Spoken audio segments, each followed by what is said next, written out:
கோழி மிதித்து ஒரு குஞ்சு சாகுமா?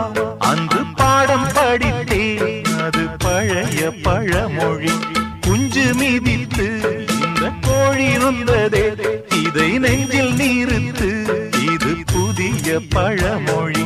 ஆண் பிள்ளை